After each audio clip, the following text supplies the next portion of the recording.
Right, g'day guys, and welcome back to another episode. Really excited about this one. I've been waiting to do it for a long time, and I think today is my opportunity. I've been trying for years to get a big snapper on the spear in Tasman Bay, Nelson. We get plenty of them out on the sand flats, we get plenty of them out on the bay, we get them on the rods, you get them up D'Urville Island, but getting them on the spear is a big challenge for us spearos down here. I've been trying for years. I've been looking for spots that I could burley up. I've been dropping burleys, I've been all up and down the coast. And this year, at the start of the summer, I found a couple of rocks that held some good snapper numbers, and I just started burleying up. It's close to home, so every time I come out, I drop a sack full of burley there. Sometimes I wouldn't even dive on it, just to keep that food source there. And I've been going back to it and going back to it. I managed to pull out a few good fish this season, and today is just on. The water is absolutely clear. There's kahawai all around the boat. There's fish everywhere. And I'm about to go away and do some big stints for work, so I think this is my last opportunity, so I'm going to give it a good crack. So it's getting towards the end of the season now. The snapper have spawned, and they're moving up into the shallows. They're just hungry. They're trying to put their condition back on, so really good time of year for fishing, and I hope that's the same for the spear. So thanks for coming back, guys. I hope today is as eventful as I hope it's going to be. I hope I get some good footage for you guys, but either way, welcome back, and I hope you enjoy this one.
my god, what the hell just happened?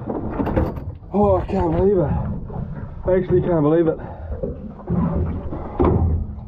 Oh. What the hell just happened? Oh my god. That's the biggest snapper I've ever shot by far. But, oh my god.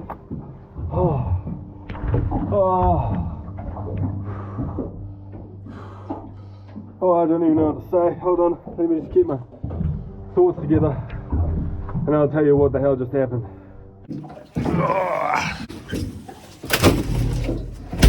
I just come round the corner out of the peering eyes of any other locals that might want to pinch my spot.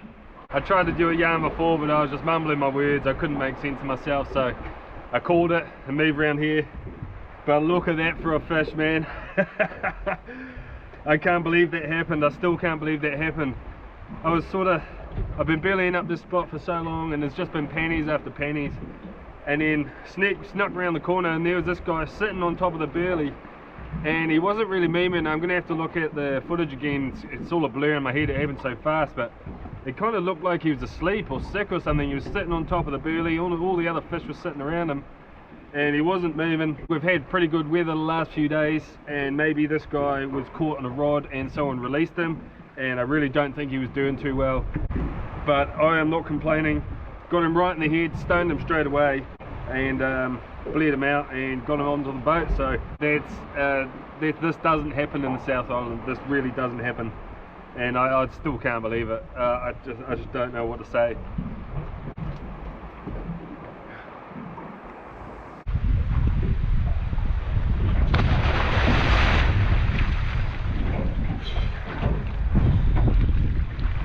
Woo!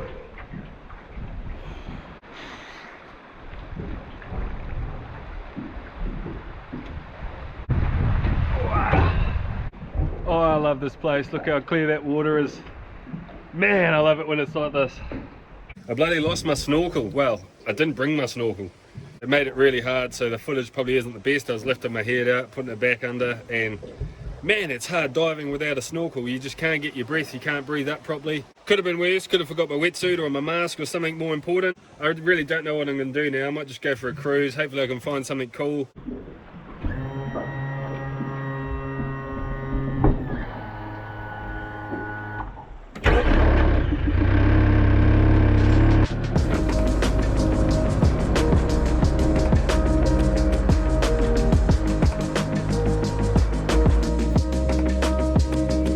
The kahawai just sitting on the surface here.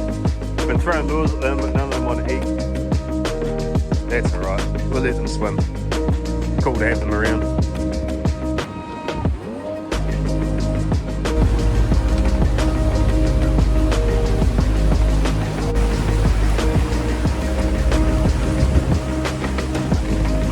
Oh, it's getting pretty narrow in here.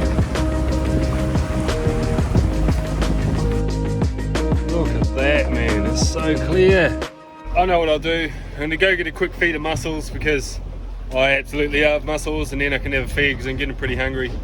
So I'm just going to pop around the corner, jump on one of the rocks I know I've got a few mussels holding, and grab some of them. I feel accomplished. I feel like I've won today. So I don't think I need to spend any more time in the water.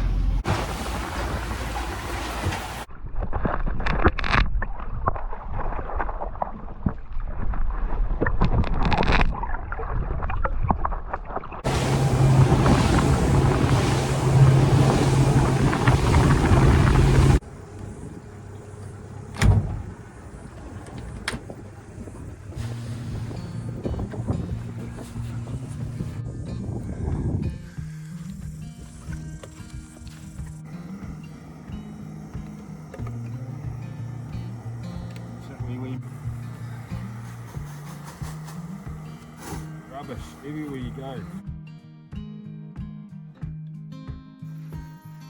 Oh, you beauty. I'm looking forward to these.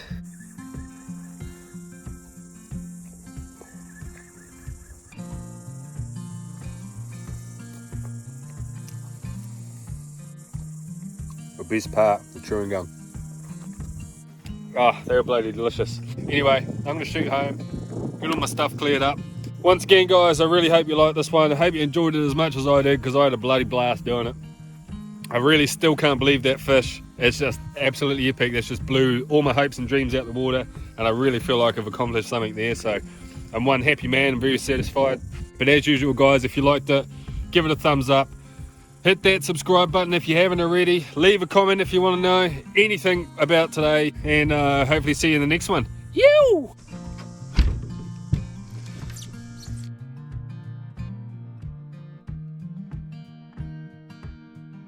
So we're just going to cut from the top of the head down to this line here. Why? Like that. So for this you need a serrated knife or a saw. Hacksaw works. And crack it open. And get your wife's tweezers without her knowing. She's watching this, by the way. And you're just digging around in here into the brain.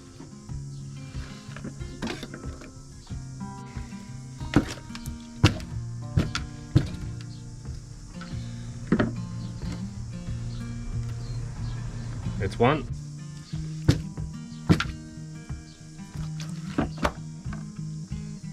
And there's number two. So that's our fish filleted. We've got the fillets off it, we've got the ear bones out, and now we're going to prep this for the smoker. Did you the bin? Yep. 780 centimeters.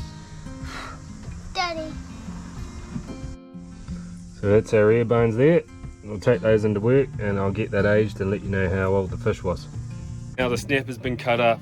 I smoked the frame. It was absolutely delicious. We took out the otolith, we measured it, we figured out what sex it was. So it was baked at 285 degrees for about 10 minutes, giving it that brown colour, and that brings out the contrast between growth rings, and then cut between to get your section. And so what you end up looking at is a cross section of the otolith. I took it into work, and I actually work with the New Zealand expert on aging fish. He only does a select few species for work, but he is the pro at aging multiple species across New Zealand. He's a very switched on guy, and I got him to clarify the otoliths that I got out of that big snapper. So surprisingly enough, it was the oldest fish he's seen in Tasman Bay. It wasn't the biggest, it wasn't the heaviest, but it was the oldest. 34 years old. It's older than me, it's probably older than a lot of you guys watching, and you got to really get your head around that where you were 34 years ago. That's when this fish was born. It's pretty incredible, and it's worth us guys knowing, because we're out there harvesting these fish. We have a responsibility to know how old the fish was and what we're taking out and what sort of effect we're having on the ecosystems around us.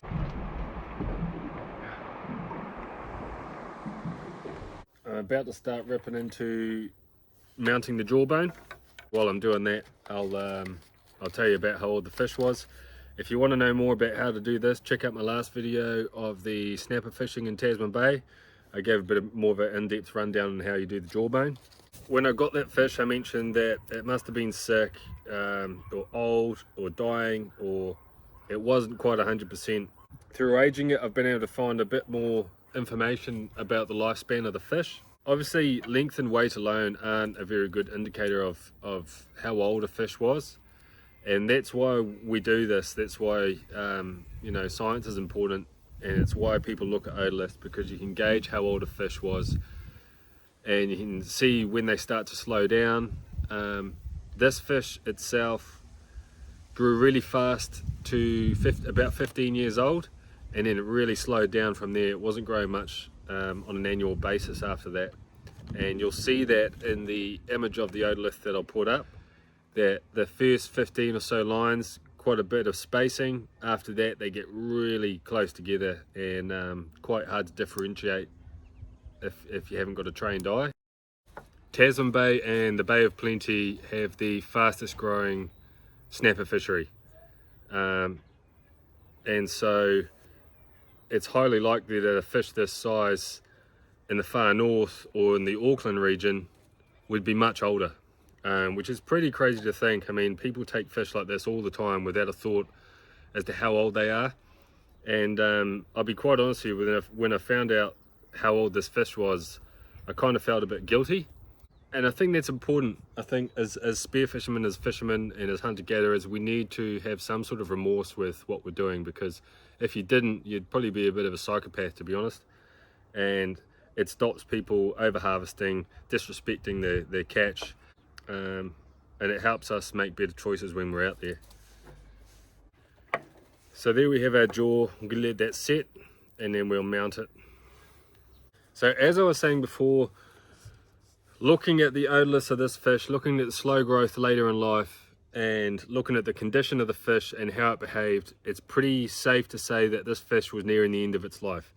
It had probably either been sick, it had stopped growing, you can assume it had stopped breeding, or at least effectively, and it was just hanging in there, to be honest with you. So this backs up my initial assessment of the situation when I shot the fish, and the guy who read the otoliths, who is an expert on this kind of stuff, he kind of said the same thing. So although it's an old fish, although it's a big fish, and I do feel guilty taking it, it's kind of justified given that it was probably near the end of its life. It wasn't breeding very well, it wasn't growing very well, and it was probably out competing other fish that are ready to come through. So although it's sad to see a fish like this be removed from the ecosystem and removed from the fishery, it allows other fish to then step into its role and take on that position. So obviously none of this fish was wasted. It's been aged, so I'm going to mount the otoliths along with the jawbone, and it'll be forever in my memory. I'm never going to forget this. So if you're going to take fish like this, put the effort in, learn some more about them, respect the fish, use everything you can, mount the jawbone, don't waste anything, and hopefully by me providing you guys this information, it can help you guys be a bit more conscious about what you're potentially removing from the ecosystem. Hope you guys enjoyed this bit of information. I certainly did, and I will cherish this for the rest of my life. Once again, thanks for watching, and we'll have some more videos coming out very soon.